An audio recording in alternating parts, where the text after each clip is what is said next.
یه رو دوتایی فرار میکنیم، یه روزی که خسته شدی، یه رو که تو همه آدم شدی ناامید.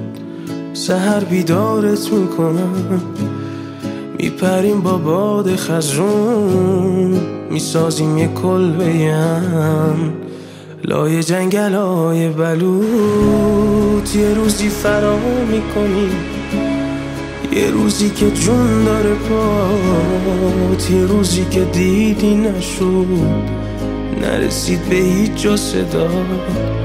سحر بیدارت میکنم، میبوسم بالا تو برات، دوباره پرواز میکنیم اون جایی که هیچکی نیاد. عزیزترین